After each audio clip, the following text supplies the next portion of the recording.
Қош келдіңіз, құрметті көрермендер. Бүгін біз олардың таңғажайып тарихы мен ерекше фактілерін білу үшін мысықтардың таңғажайып әлеміне барамыз.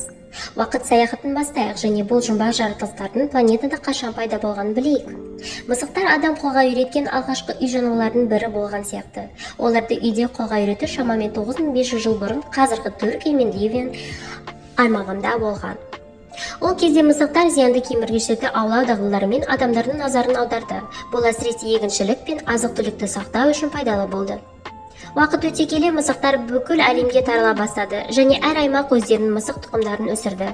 Бүгінде олардың 70-тен астам танылған тұқымдары бар және олардың әрқайсының өзіндік ерекшеліктері мен сыртқы келбеті бар. Мысықтардың ең жұмбақ қасиеттерінің бірі олардың көздері. Мысықтардың көздері қараңғыда көрінудің керемет қабілетіне ие. Бұл көздің артқы жағындағы жарықты торлы қабыққа шағылыстырылатын жасушалардың арнайы қабатының арқасында мүмкіндік болады. Осылайша мысықтар тіпті аз жарық жағдайында да жақсы шарай алады. Мысықтардың тағы бір қызықты ерекшелігі олардың әйгілі өзін-өзі күтуі. Мысықтар өздерінің гимнастикасымен танымал. Олар жүндерін жууға және тазартуға көп уақыт жұмсайды.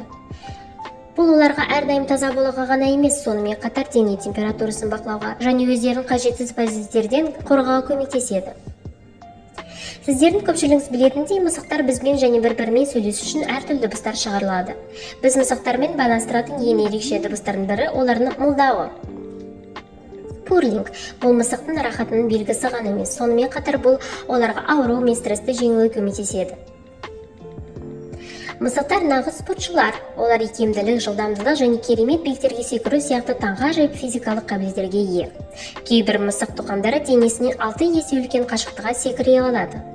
Олардың ерекше анатомиялық ерекшеліктері олардың нағыз секіргіш етеді.